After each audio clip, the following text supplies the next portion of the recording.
Kesari news से मैं नूपुर।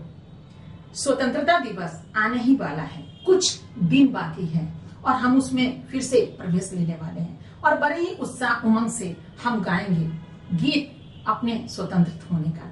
चूंकि हम स्वतंत्र हो चुके हैं, स्वतंत्र भारत के नागरिक हैं हम, और बड़े ही उत्साह से हमने अमृत महोत्सव मनाया और पूरा साल हमारा खुशनुमा गया। इन्हीं खुशी को देखते हुए हम आपसे बस इतना ही कहना चाहेंगे।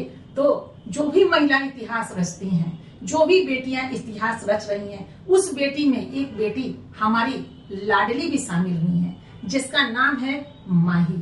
जी हाँ, माही एक कल्पना नहीं है, माही एक चाहत नहीं है, माही एक सपना नहीं है, माही एक सच है, माही एक विचार है और माही एक सच का भोर है।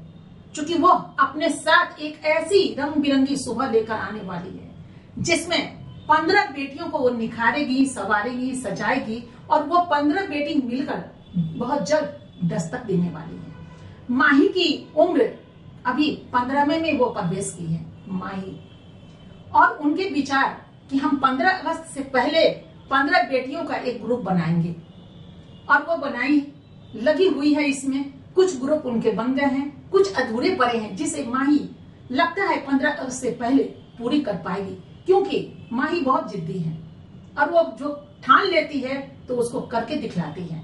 अभी माही अपने आप को निखार रही है, अपने आप को तराश रही है। उसकी आंखों में उस भाव को हमने पढ़ा है, उस चेहरे पे उस भाव को देखा है मैंने, जिसमें माही सोचती है और वो करके दिखला देती है। जी हाँ, माही एक ऐसी बेटी है, गांव से वो शहर की ओर बढ़ रही है, लेकिन गांव छूटा नहीं जहां उसका बचपन गुजरा है। वो उस गांव की आंचल को कैसे भूल सकती है जहां उसने जन्म लिया, जहां वो गुरती हुई, खड़े होती हुई, गिरती हुई, आगे बढ़ती हुई दौड़ पड़ी है और दौड़ते हुए अभी 15वें साल में, अभी कुछ महीने पहले ही 15वां स्टार्ट हुआ है अभी उसका। और उसी उद्देश्य से 15 अगस्त से पहले माही अपने 15 साल में जो प्रवेश की है, उसमें ये 15 बच्चियों का ग्रुप बना चुकी है, जिसमें कुछ बच्ची अभी बाकी है। उसकी सोच ऐसी है कि बेटियों को हम खेत में काम नहीं करने देंगे। बेटियों के सपनों को,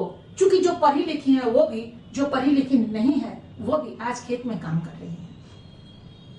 उसके पास उतनी व्यवस्था नहीं है कि वो अपने सपनों को साकार कर सके, चूंकि उनके माँ बाप जो होते हैं उनके, वो खेत में ले जाते हैं, साथ में बेटियां काम करती हैं। चूंकि बेटियों को, माँ बाप की ये सोच है कि बेटियां आज मेरे पास से कल ब्याह देंगे, फिर वहीं जाएंगे और ऐसे ही उनकी मजदूरी में समय गुजर जाता है। वो कल्पना कि नहीं, एक इतिहास लिखेंगे हम भी, क्योंकि बहुत सारे इतिहास तभी बने हैं। हम बात कर ले आज से कुछ पहले की, तो रानी अहिल्याबाई होलकर की भी बात अगर कर ले, 9 वर्ष की अवस्था में उनकी विवाह हुई थी और 9 वर्ष की अवस्था में जब शादी हुआ, वहीं से उसके पहले से भी उनकी अच्छी अच्छी सोच थी और सोच के कारण आज सीरियल भी चल रहा है, जिसे आप देखेंगे कि कितनी ताकत मिलती है आज की पीढ़ी को वो सीरियल देख करके।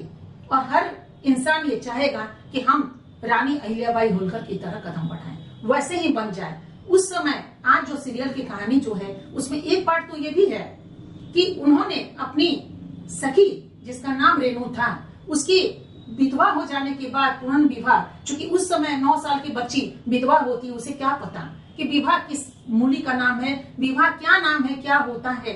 और वो जब विधवा हो जाती है, उसके बाद रानी अहिल्याबाई जो थी होलकर, वो लग जाती हैं अपनी सहेली को खुशियां देने में और लड़ करके पुनर्विवाह वाली आयोजन करती हैं। और इसमें उसके पति भी थोड़ा साथ देते हैं, बाल भी देते हैं, लेकिन सबसे पहले अगर उनका कोई साथ दिया तो उनके ससुर ने साथ दिया। और उसके बाद ये कहानी आज जो बन गई है ना, तो घर घर में लगभग में मुझे भारतवर्ष में देखने को मिलता है, वो कोई जाति हो, चूंकि हिंदू परिवार में खासकर हमने ये देखा था कि शादी में बहुत सारी कठिनाई का सामना उन्हें करना पड़ता था, आज भी बहुत सारी जातियों में। लेकिन आज वो जाति कोई भी हो, आज अगर पति मर जाते हैं तो दूसरी शादी हो जाती है और दूसरी शादी करने में सभी लोग आराम से खुशी खुशी इस बात को स्वीकार करते हैं। उस बार जब इतिहास लिखा जाना था, जिस समय रानी अहिल्याबाई होलकर ने इसको ऐलान किया था कि नहीं, ऐसा भी संविधान बनना चाहिए, ऐसी भी बातें होनी चाहिए कि पुरुष की पत्नी जब मरती है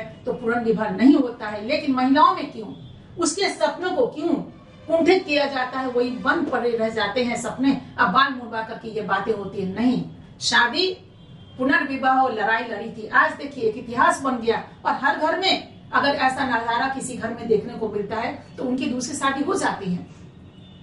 माही भी चाहती है कि नहीं, हमारी उम्र की जो बेटियां हैं, या थोड़ी बड़ी या थोड़ी छोटी, उनको भी वो खुशी मिलना चाहिए, क्योंकि माही उस परिवार से आती है। थोड़ी सी हम विस्तार कर दे तो माही उस परिवार से आती है जहां उनके पापा उन्हें भरपूर सहयोग करते हैं। सहयोग इसलिए करते हैं कि उनकी पत्नी उनके लिए पूरी की पूरी, कहते हैं ना, अंजुरी में बिठाकर अपनी पत्नी को रखना, मन में बिठाकर रखना, बहुत प्यार करते हैं अपनी पत्नी से। और अपनी पत्नी पे कहते हैं कि नहीं, जितने सपने हैं मेरे पास आई है मेरी पत्नी, तो वो जितना जो कुछ करना चाहती है करे, तन मन और धन से हम उनका साथ देंगे। और यही कारण है कि आज माही की माँ पूरा का पूरा सहयोग करती है, अपनी बेटी को कहीं भी रोकती नहीं। ये सबसे प्रथम बातें हैं। कहती हैं कि शादी तो होना न होना अलग की बात है, अपनी बेटी को इतना ठोस बनाएंगे। पहले थोड़ी आधी अधूरी थी, जब मुलाकात हुई तो पूरी की पूरी ऐसी ठोस बन गई है चट्टान की तरह कि शायद उसका निर्णय कभी हिले ना। और वो सोचती है कि माही को जो करना है माही वो करेगी, और वो बनेगी, अब पूरी दुनिया की बेटियों को बदल देगी। उस बेटियों के लिए वो नई पहर बनेगी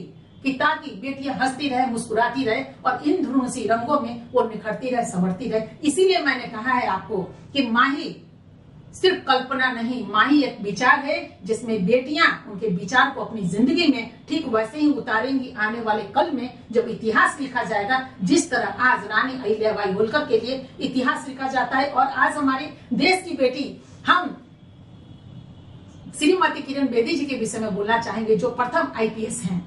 और आज बहुत सारी बेटियों की वो सपना बन चुकी हैं। और हर बेटियों के पूर्व में भी मैंने देखा था, हर बेटी ये कहती थी कि मुझे तो किरण बेदी ही बनना है, मुझे तो किरण बेदी ही बनना है, मुझे तो किरण बेदी ही बनना है। तो किरण बेदी के पचिन्हों पर भी चलने के लिए होड़ लग गया। और आज भी किरण बेदी एक इतिहास रच चुकी हैं, इतिहास बन चुकी हैं, और लोगों की जुबान में किरण बेदी का नाम आता है। ऐसे ही प्रेरणा बन करके बहुत सारी महिलाएं आती हैं जो बेटियों के दस्तक देती हैं उनके मन पे, और वो सोचती हैं कि हमें ये बनना है, हमें वो बनना है। माहौल नहीं बन पाता बेटियों को कि वो कैसे उस सुमार्ग की तरफ चल पाए। तो इसीलिए लेडियंस फैशन ने भी और भव्या श्री भी पूरी मदद कर रही है बेटी को निखारने और संवारने में और सजाने में। उनके सपनों को कभी कुंठित नहीं होने देंगे। दामन पकड़ा है तो दूर तलक ले जाएंगे, और माही निखरेगी, सबरेगी, और उन बेटियों का हौसला भी बुलंद करेंगी जिन बेटियों के सपने अधूरे पड़ गए। और जो निखरना संवरना चाहती हैं वो माही के विचारों पे चल पड़े। एक दिन वो गुलाबी भोर लेकर आएगा, जहाँ जिस तरह हम आज कहते हैं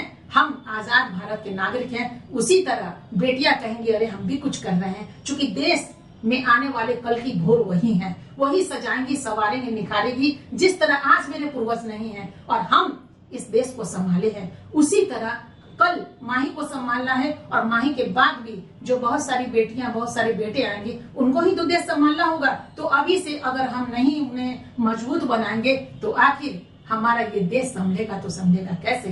तो आने वाले कल में निखरेंगे। और आप भी अपनी बेटियों को रोकिए मत, उन्हें बहने दीजिए गंगा की पवित्र धार की तरह। जहां से जहां जाना हो वो जाएंगी, खुद रास्ता ढूंढेंगी, और उस रास्तों में आप उन्हें सुरमा की तरफ ले जाइए। हमें बस आपसे यही कहना है। और माही बहुत जल्द, अभी एक ग्रुप माही ने बनाया, बहुत जल्द माही के कई ग्रुप बनने वाले हैं जहां माही दस्तक देगी। और हम हर बेटियों से 15 अगस्त से पहले ही आपको मिलवाने जा रहे हैं। देखिए कैसी कैसी बेटियां हैं जो निखरेंगी, संभलेंगी, बनेगी, और माही की मजबूती बनेगी।